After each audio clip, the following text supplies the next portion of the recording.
Welcome to all once again in GDC nursing classes. As you all are know, we are preparing for the CNET exam. CNET exam के बारे में हम preparation कर रहे हैं, तो आज का ये वीडियो होने वाला है माइक्रोबायोलॉजी पार्ट 4 हम डिस्कस कर रहे हैं। पार्ट 1, पार्ट 2, पार्ट 3 को हम पहले ही अपलोड कर चुके हैं। अगर वो वीडियोस आपने नहीं देखे तो उनको जरूर से देखिएगा। आज के वीडियो में हम रिमेनिंग एमसीक्यू को प्रैक्टिस करने वाले हैं। आई होप आप सभी अपने नर्सिंग एंट्रेंस एग्जाम की प्रिपरेशन बहुत ही मेहनत के साथ में, अच्छे और डेडिकेशन के साथ में कर रहे हैं, क्योंकि टाइम बहुत ही कम बचा है। तो अपने टाइम को यूटिलाइज करिए, ज्यादा से ज्यादा टाइम वेस्ट मत करिए। अगर आप जो भी एंट्रेंस एग्जाम देंगे, आई होप, मैं आशा रखती हूँ कि आपका जो भी रिजल्ट होगा आपके फेवर में होगा। एक अच्छा बेसिक नर्सिंग के लिए आपको कॉलेज भी मिलेगा। तो बिना किसी डिले के, बिना किसी और देरी को करे हुए हम आज के इस लेक्चर को स्टार्ट करते हैं। रिमेनिंग एमसीक्यू को आज हम प्रैक्टिस करने वाले हैं। तो नेक्स्ट एमसीक्यू है हमारा, round shaped bacteria are called. ऐसे बैक्टीरिया जो राउंड शेप के होते हैं, उन बैक्टीरिया को हम क्या कहते हैं? क्या कोकई बैक्टीरिया राउंड शेप में होते हैं, प्रेजेंट होते हैं?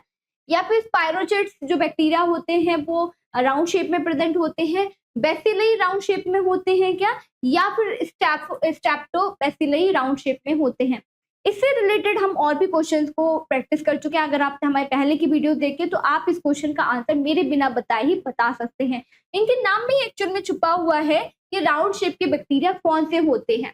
वो कई कैसे प्रेजेंट होते हैं? राउंड शेप में प्रेजेंट होते हैं, ये क्लस्टर फॉर्म में भी प्रेजेंट होते हैं, बंच में भी प्रेजेंट होते हैं, डबल डबल पेयर में भी प्रेजेंट होते हैं, एंड 4 के पेयर्स में भी ये प्रेजेंट होते हैं। फोकई राउंड शेप में होते हैं। स्पाइरोचेट्स कैसे होते हैं? ये स्पाइरल फॉर्म में होते हैं इस तरीके से। एंड बेसिलई क्या होते हैं?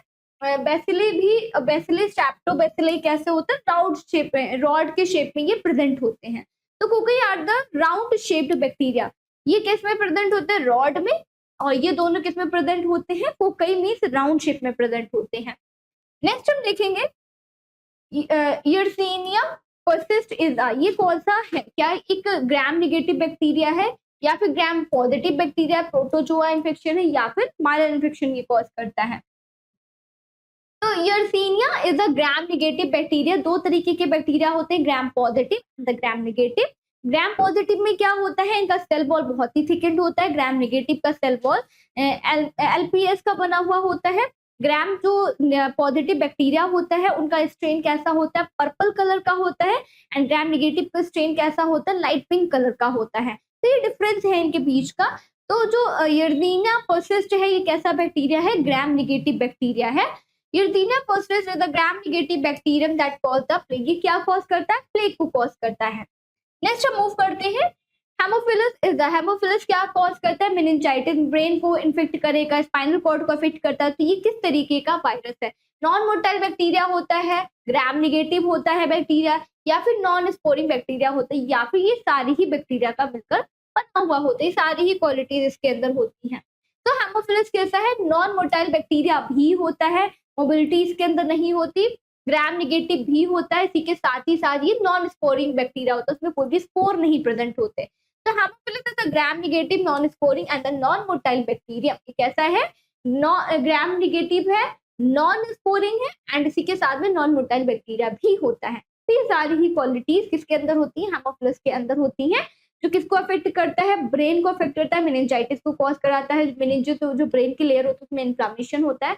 इसी के साथ साथ स्पाइनल कॉर्ड को भी ये अफेक्ट करता है। नेक्स्ट हम मूव करते हैं। लेप्टोस्पाइरा बिलोंग्स टू, लेप्टोस्पाइरा कौन सी कैटेगरी से बिलोंग करता है?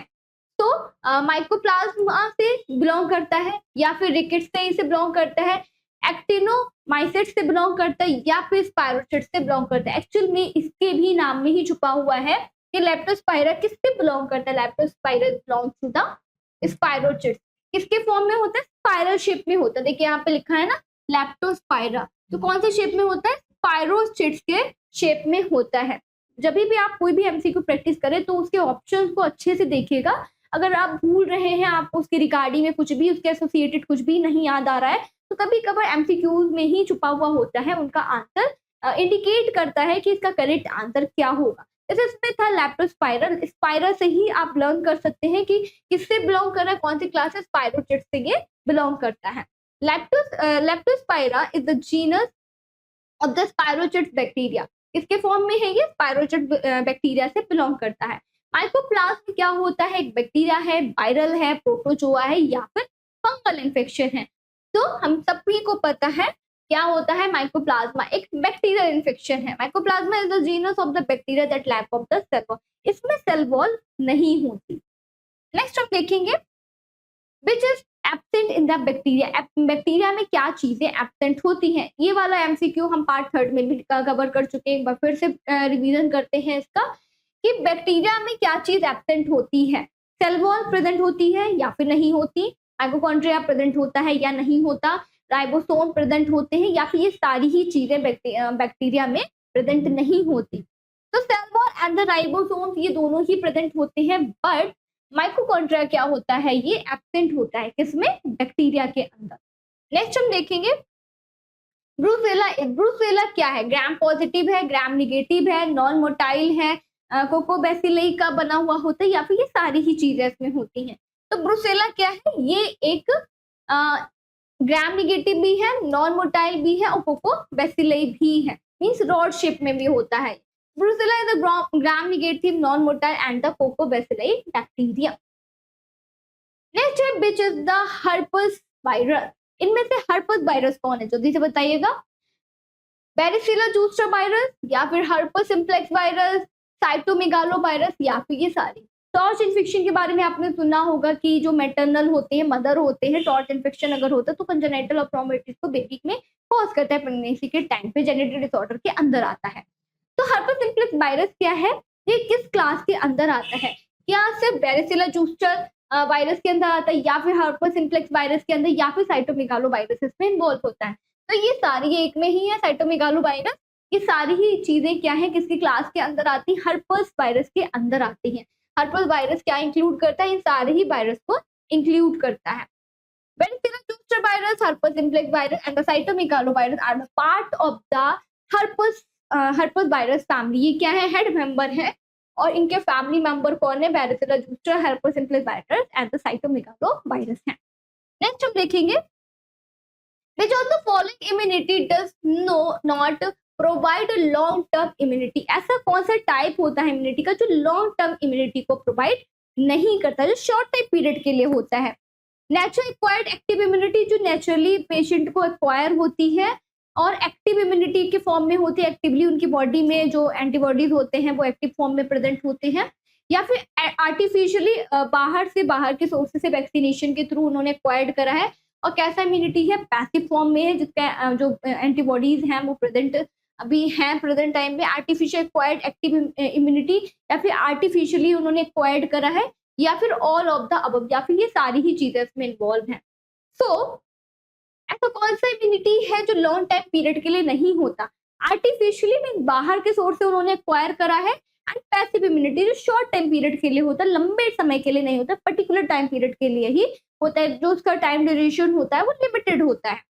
Passive immunity provide the temporary protection through the antibodies, where the active immunity provides a long term protection. जो एक्टिव इम्यूनिटी है ये लॉन्ग टर्म प्रोटेक्शन को बॉडी में प्रोवाइड करती है, एंटीजन से प्रिवेंट करती है, एंटीबॉडीज को प्रोड्यूस करती है against the antigen.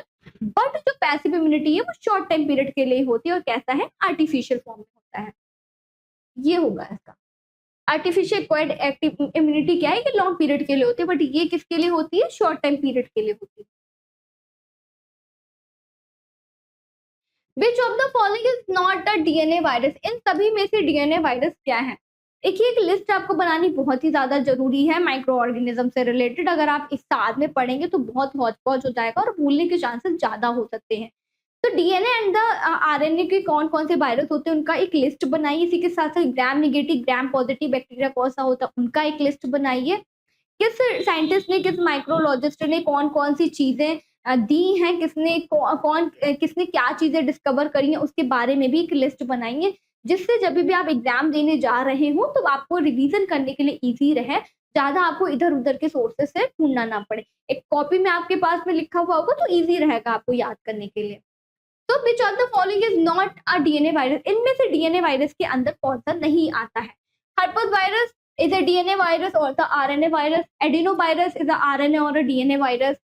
Picoma virus is a RNA or a DNA virus या फिर Pox virus is the DNA और RNA virus. इनमें से कौन सा DNA वायरस नहीं है। तो picorna virus is a RNA virus, it is not a DNA virus. ये क्या है? आरएनए वायरस है, डीएनए वायरस नहीं है। नेक्स्ट हम देखेंगे विच इज एन एंट्रोवायरस। एंट्रोवायरस का मतलब इंटेस्टाइनल में जो वायरल होता है वो कौन सा वायरस कहलाता है? पोलियो वायरस को कहते हैं, रेबिस वायरस को कहते हैं जो एनिमल बाइट के थ्रू कॉज होता है, मम्स को कहते हैं, या फिर हेपेटाइटिस वायरस को कहते हैं। तो जो एंट्रोवायरस होता है वो कैसे फॉर्म होता है? पोलियो वायरस से फॉर्म होता है, जो जीआई सिस्टम को, इंटेस्टाइन को अफेक्ट करता है, स्वेलिंग को कॉज करता है। Polio virus is an enterovirus that primary affected the gastrointestinal tract. ये प्राइमरी किसको अफेक्ट करता है? जीआई सिस्टम को अफेक्ट करता है पेशेंट के अंदर। एंट्रोवर्ड का मतलब ये होता है intestine, intestine. Which is the bullet shaped virus. Built shape means जो बुल्ड होता है उसके शेप का वायरस होता है, इस शेप में होता है। तो इसमें कौन सा वायरस है जो बुल्ड शेप का होता है? रैब्डो वायरस, या फिर मिसल्स वायरस, अर्बो वायरस, या फिर पैरामाइक्सो वायरस। इनमें से कौन सा वायरस है जो बुल्ड शेप का होता है? तो rhabdovirus is in the form in the कौन से शेप में होता है? बुल्ड शेप में होता है। Rhabdovirus are the bullet shaped virus that include the rabies virus. ये क्या इंक्लूड करता है? रेबिस वायरस को इंक्लूड करता है जो एनिमल बाइट के थ्रू कॉज होता है बॉडी में, और कैसा होता है? बुल्ड शेप में होता है। नेक्स्ट है विच इज द रेट्रोवायरस। अभी रेट्रोवायरस किसे कहेंगे? मम्स वायरस को, मीजल्स को, पैरामाइक्सो वायरस को, या फिर एचआईवी वायरस को। इससे रिलेटेड बहुत एमसीक्यू हम प्रैक्टिस कर चुके हैं। आई होप आपको इसका आंसर पता है। कौन से वायरस को रेट्रोवायरस कहा जाता है? एचआईवी वायरस को। एचआईवी के पेशेंट को हम कौन सा थेरेपी देते हैं? एंटी रिट्रोवायरल थेरेपी देते हैं। Yes, you are correct. कौन सा वायरस है ये? एचआईवी वायरस है। ह्यूमन इम्यूनोडेफिशिएंसी वायरस किसको ट्रीट करने के लिए? एचआईवी को ट्रीट करने के लिए दिया जाता है। रेट्रोवायरस क्या कॉज करता है? एचआईवी को कॉज करता है। is a retrovirus that integrate in genetic material into the host of the DNA। DNA material से मिलकर बना हुआ होता है। नेक्स्ट है majority of the auto immune disease. ऐसे कौन से कंडीशंस हैं जो ऑटो इम्यून डिजीज की वजह से कॉज होते हैं? ऑटो इम्यून डिजीज क्या होता है? ऐसे सेल्स बॉडी के जो नॉर्मली हमारे बॉडी में प्रेजेंट होते हैं नेचुरली फॉर्म में, जो हमें इन्फेक्शन से प्रिवेंट करते हैं। बट कुछ डिजीज कंडीशन ऐसे होते हैं जो ये हमारी बॉडी में जो नेचुरली सेल प्रेजेंट होते हैं, जो हमें इम्यूनिटी देते हैं, वो हमारी ही बॉडी के जो नॉर्मल सेल्स होते हैं उनको एंटीजन समझ के उन्हें किल करने लगते हैं। मींस हाइपर एक्टिविटी की तरह से काम करते हैं। तो कौन से होते हैं? मास्ट सेल मेडिएटेड, या फिर सेल मेडिएटेड, या फिर मैक्रोफेजेस मेडिएटेड, या फिर एंटीबॉडी मेडिएटेड। इसमें से मेजॉरिटी ऑफ ऑटोइम्यून डिजीज कौन से कॉज करते हैं? तो मास्ट सेल मेडिएटेड क्या कॉज करते हैं? ऑटो इम्यून डिजीज को कॉज करते हैं। Many autoimmune disease are caused by the auto antibodies that targeted self antigen. तो क्या टारगेट करते हैं? बॉडी के जो नॉर्मल सेल्स होते हैं उन्हें एज अ एंटीजन डिटेक्ट करके और नॉर्मल सेल को किल करने लगते हैं। किसी भी बॉडी में जो हमारे सेल नॉर्मली प्रेजेंट होते हैं उसको किल करने लगते हैं। जैसे कि कैंसर में होता है, नॉर्मली ऑटोइम्यून डिजीज में भी ऐसा होता है। ये बहुत ही लाइफ थ्रेटनिंग कंडीशन है और इसका ट्रीटमेंट जो है वो मतलब कि नॉर्मली पॉसिबल नहीं होता। जितना भी टाइम में पेशेंट मेडिकेशन पे रहता है तब तक उनका जो लाइफ है वो सेव रहता है, और जैसे ही मेडिकेशन वो डिसकंटिन्यू करते हैं तो उनका हेल्थ जो है वो इम्पेयर होता हुआ चला जाता है, इसको कंट्रोल नहीं कर सकते हैं। नेक्स्ट हम देखेंगे which is the DNA virus. इनमें से डीएनए वायरस कौन है? मैं फिर से रिपीट कर रही हूँ, डीएनए आरएनए वायरस के बारे में शॉर्ट नोट्स तो आपको जरूर से बनाना चाहिए। Parvo virus, hepatitis B virus, adeno virus, या फिर पैरामाइक्सो वायरस किस नाम से जाना जा रहा है? डीएनए वायरस से मिलकर बना हुआ है या फिर नहीं? तो इनमें से कौन सा वायरस है जो डीएनए वायरस है? Adenovirus. Adenovirus is the DNA virus. These all remaining are the RNA virus. Adenovirus are the DNA virus that can cause a range of the infection. ये क्या cause करता है? Adenovirus एक infection को cause करता है body के अंदर। बाकी के रिमेनिंग कैसे हैं? RNA वायरस के अंदर में आते हैं। नेक्स्ट देखेंगे which hepatitis, hepatitis A या फिर B, C, D, E, इनमें से कौन सा है जो नहीं ट्रांसमिट होता through the parental route? Parental route क्या होता है? आईवी के थ्रू जो मतलब कि बॉडी में ट्रांसमिट नहीं होता। ऐसा कौन सा हेपेटाइटिस है जो पेरेंटल रूट के थ्रू ट्रांसमिट नहीं होता? आईवी के थ्रू ट्रांसमिट नहीं होता। तो हेपेटाइटिस ई, ये कैसे ट्रांसमिट होता है? Primary transmitted through the faecal oral root. Faecal oral route से मीन्स माउथ से जब भी पेशेंट कोई भी कंटामिनेटेड फूड इनटेक कर रहे हैं, कंटामिनेटेड वाटर ले रहे हैं, तो उस टाइम पे पेशेंट का जो लीवर होता है वो अफेक्टेड हो जाता है, जिसको हम कहते हैं हेपेटाइटिस ई, जो कि ब्लड की वजह से नहीं कॉज होता या फिर किसी अदर इन्फेक्शन की वजह से नहीं, बट कंटामिनेटेड फूड और वाटर को इनटेक करने की वजह से कॉज होता है। कैसे ट्रांसमिट हो रहा है? फीकल ओरल रूट से कॉज होता है, ट्रांसमिट होता है, नॉट अ पेरेंटली। पेरेंटली ये ट्रांसमिट नहीं होता, ओरली ट्रांसमिट हो रहा है। कौन सा? Hepatitis E. ये इंपॉर्टेंट क्वेश्चन है, आता है। All disease are caused by the anaerobic bacteria except. ऐसे कौन से कंडीशन है जो एनारोबिक बैक्टीरिया के थ्रू कॉज होते हैं? एनारोबिक बैक्टीरिया क्या होते हैं? ऐसे बैक्टीरिया जिन्हें सर्वाइव करने के लिए क्या नीड नहीं होती? ऑक्सीजन का नीड नहीं होता। एरोबिक बैक्टीरिया वो होते हैं जिन्हें सर्वाइव करने के लिए ऑक्सीजन की नीड होती है। तो इनमें से ऐसे कौन से all disease are caused by the, ये जो डिजीजेस हैं किस वजह से कॉज हो रहे हैं? टिटनस, डिप्थीरिया, फूड पॉइजनिंग और द गैस गैंग्रीन। ये किस वजह से कॉज हो रहे हैं? All disease are caused by the anaerobic bacteria except. ये सारे ही डिजीज एनारोबिक बैक्टीरिया की वजह से कॉज होते हैं, बट एक को छोड़ के। तो किसकी वजह से कॉज होता है? एरोबिक बैक्टीरिया की वजह से कॉज होता है। तो डिप्थीरिया किससे कॉज हो रहा है? एनारोबिक। मींस ऐसा बैक्टीरिया है जो ऑक्सीजन के साथ, ऑक्सीजन मिले तो भी ये सर्वाइव कर जाएगा और ना भी मिले तो भी ये सर्वाइव कर सकता है। Diphtheria is caused by the corynebacterium diphtheria which is an anaerobic bacteria, which is an aerobic bacteria. कैसा बैक्टीरिया है? एक एरोबिक बैक्टीरिया है। नेक्स्ट हम देखते हैं family of the hepatitis B virus. Hepatitis B virus के फैमिली में कौन कौन से लोग आते हैं, फिर इनके फैमिली मेंबर्स कौन कौन से हैं? पिकोरा विर्डेई, क्या ये हेपेटाइटिस बी के अंदर इनके फैमिली मेंबर के अंदर आ रहे हैं, फैमिली में आ रहे हैं? या फिर फ्लैबिब्रिडेई आ रहे हैं, या फिर कैल्सिब्रिडेई आता है, या फिर हेपेडेना विर्डेई हेपेटाइटिस बी के अंदर आता है? तो इसकी फैमिली के अंदर कौन सा आता है? हेपेडेना विर्डेई। इसके नाम से ही है, हेपेटाइटिस बी के अंदर कौन सा आ रहा है, वायरस के अंदर कौन से फैमिली मेंबर्स आते हैं? Hepadnaviridae. Hepatitis B virus belongs to the hepadnaviridae family. कौन सी फैमिली से बिलोंग करते हैं? हेपेडेना विर्डेई फैमिली से ये बिलोंग करते हैं। नेक्स्ट हम देखेंगे HIV इज द, HIV देखिए बहुत ही इंपॉर्टेंट कंडीशन है, और अभी जो एम्स का जो एग्जाम हुआ था अप्रैल में या फिर इससे पहले ऑल इंडिया का, तो उसमें HIV कंडीशन से बहुत ज्यादा, हेपेटाइटिस से एंड HIV कंडीशन से बहुत ज्यादा, मीन्स जो वेटेज था HIV कंडीशन का और हेपेटाइटिस का वो बहुत ही ज्यादा था। तो कंडीशंस को अच्छे से पढ़िएगा। RNA वायरस है, ये एक RNA बैक्टीरिया है या फिर DNA वायरस है या फिर DNA बैक्टीरिया की वजह से कॉज होता है। तो HIV is a RNA virus, आप सभी को पता है HIV कैसा है? एक RNA वायरस है। HIV is a retrovirus with an RNA genome. ये किससे कॉज होता है? RNA जीनोम से मिलकर बना हुआ होता है, और इसको ट्रीट करने के लिए हम कौन सी थेरेपी देते हैं? एंटी रिट्रोवायरल थेरेपी को दिया जाता है। उसको डायग्नोज करने के लिए CD4 टेस्ट परफॉर्म करा जाता है, जिसमें हम इसके प्रोग्नोसिस लेवल को चेक करते हैं कि कितने लेवल में इसका इन्फेक्शन स्प्रेड हुआ है या फिर कितना लेवल में ये एक्सटेंड हुआ है। तो दिस ऑल इस क्लास में बस इतना ही। फिर आगे के वीडियो में हम नेक्स्ट क्लास में मिलेंगे एक नए टॉपिक के साथ में, और भी आगे के MCQ को प्रैक्टिस करेंगे। अगर आपने इस वीडियो के थ्रू कुछ भी लर्न करा है तो कमेंट करके जरूर बताइए। वीडियो को लाइक करिए, ज्यादा से ज्यादा अपने दोस्तों के साथ में शेयर करिए, और अगर आपने चैनल सब्सक्राइब नहीं करा है अभी तक तो चैनल को सब्सक्राइब करना मत भूलिए, और बेल आइकन को प्रेस करिए, जिससे जब भी हम न्यू वीडियो को अपलोड करें तो उसका नोटिफिकेशन आपको उसका टाइमली मिल पाए। माइक्रोबायोलॉजी की प्रिपरेशन अच्छे से करिएगा, थोड़ा सा टफ सब्जेक्ट जरूर है, पर जब आप शॉर्ट नोट्स बनाते हो उसको प्रैक्टिस करेंगे तो ये आपके लिए बहुत ही ईजी हो जाएगा। Thank you class.